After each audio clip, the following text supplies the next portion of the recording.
तो गंगा जल कितना निर्मल है और कितना नहीं, इसकी सच्चाई भी अब सामने आ गई है। कई वैज्ञानिकों ने इसको लेकर रिपोर्ट पेश की है और बात भी अपनी रख दी है। आगे बढ़ते हुए बात संभल की करेंगे। उत्तर प्रदेश का संभल लगातार सुर्खियों में रहता है। संभल में एक बार फिर से योगी की पुलिस पहुंची, पुलिस ने दस्तक दी और साफ तौर पर सीसीटीवी कैमरे लगाए जा रहे हैं, जिससे कि सुरक्षा दुगनी तिगनी चार गुनी हो गई है। इसके अलावा लाउडस्पीकर से निकलने वाली आवाज का डेसिबल कितना रहेगा, उस पर भी नियंत्रण रखना होगा, ये भी साफ कर दिया गया है।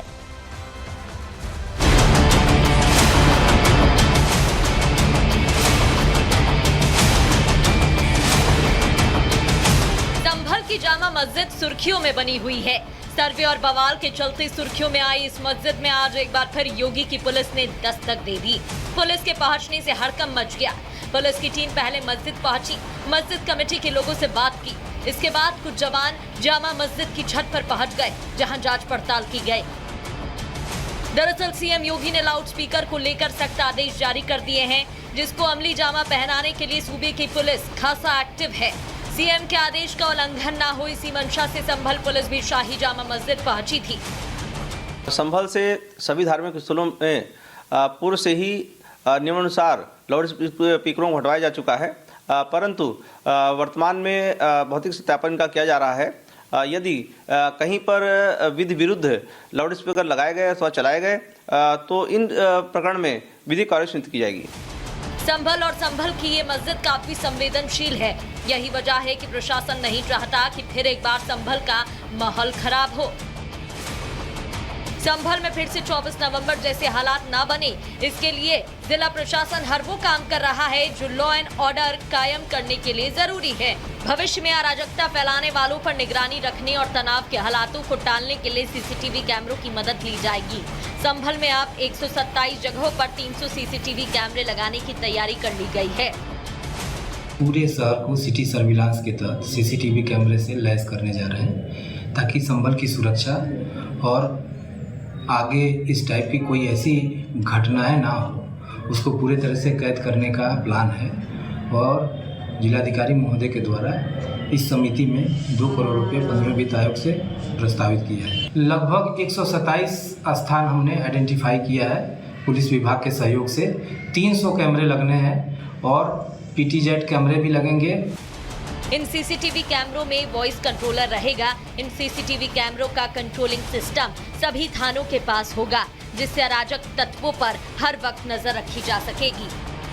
Bureau report, Republic Bharat. और अब बात करेंगे विरासत पर सियासत की। बिहार में जल्द विधानसभा चुनाव होने वाले हैं और उससे पहले कुछ पोस्टर्स लगने लगे हैं।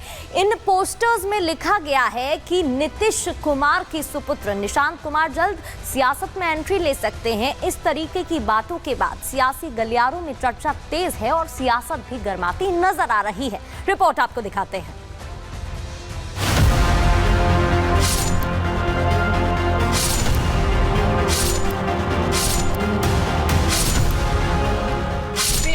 बाहर है, नीतीश कुमार है। इस नारे ने नीतीश कुमार को बिहार का पोस्टर बॉय बना रखा था, लेकिन अब जेडीयू दफ्तर के बाहर नया पोस्टर और नया नारा लग रहा है, जिसने बिहार की राजनीतिक हवा को बदल दिया है। जेडीयू के समर्थक चाहते हैं कि सीएम नीतीश कुमार की सियासत और विरासत को उन्हीं के पुत्र निशांत कुमार संभालें। पोस्टर के जरिए कार्यकर्ता कह रहे हैं कि बिहार करे पुकार, आइए निशांत कुमार। बिहार में कई ऐसी पार्टियां हैं, कई ऐसे युवा नेता हैं जो अपने पिता की सियासी विरासत को आगे बढ़ा रहे हैं। विपक्षी पार्टी आरजेडी पर परिवारवाद का आरोप खुलकर लगाता रहा है, लेकिन नीतीश कुमार ने अपने परिवार और बेटे को हमेशा से राजनीति से दूर रखा। खुद निशांत कुमार भी पॉलिटिकल लाइमलाइट से दूर ही रहते हैं, लेकिन पिछले कुछ दिनों से बिहार की सियासी हवा और निशांत कुमार के मिजाज में बदलाव देखा जा रहा है। जेडीयू के सहयोगी दल भी निशांत कुमार की एंट्री पर खुलकर बोलने लगे हैं। जीतन राम मांझी तो खुलकर कह रहे हैं कि नेता का बेटा नेता क्यों नहीं बन सकता। दरअसल पिछले कई दिनों से बिहार में नीतीश कुमार के बेटे निशांत कुमार के राजनीति में आने की अटकलें लगाई जा रही हैं। निशांत के समर्थन में पोस्ट किए जा रहे हैं। जेडीयू के दर्जन भर से ज्यादा सांसद, पूर्व सांसद, विधायक और पदाधिकारी निशांत के पक्ष में बयान दे चुके हैं। अब जिस तरह से लगातार मीडिया के सामने आकर निशांत कुमार भी बयान दे रहे हैं, उससे लग रहा है कि कहीं ना कहीं कुछ तो पक रहा है।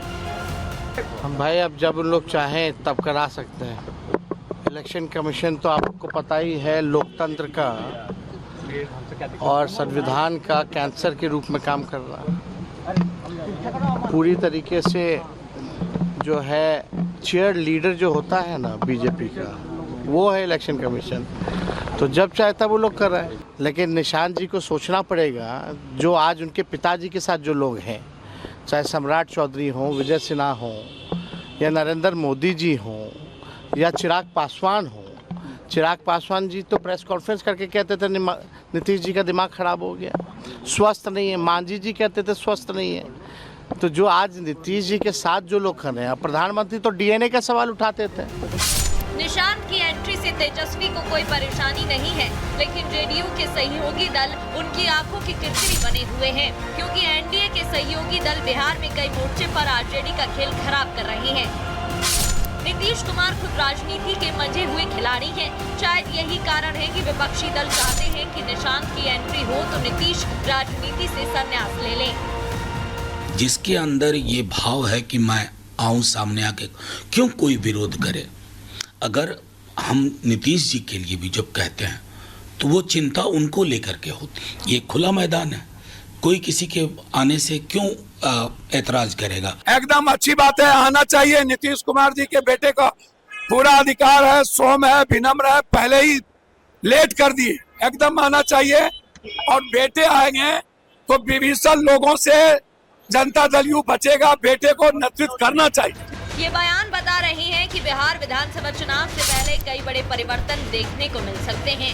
अब देखना ये होगा कि सीएम नीतीश इस मुद्दे पर अपनी चुप्पी कब तोड़ते हैं और क्या सच में निशांत कुमार सियासत में एंट्री लेते हैं। Bureau report, Republic Bharat.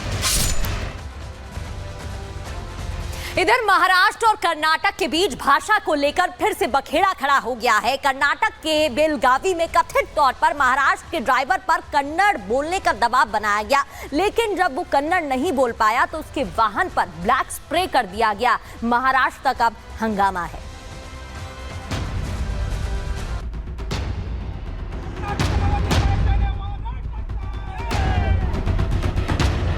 Maharashtra और कर्नाटक के बीच भाषा को लेकर जो चिंगारी सुलगी थी, वो अब धीरे धीरे आग का रूप लेती जा रही है। दोनों राज्यों के बीच विवाद एक बार फिर भड़क उठा है। इस बार मामला इतना गंभीर हो गया कि अब दोनों ही राज्यों ने एक दूसरे के लिए बस की सेवाएं रोक दी है।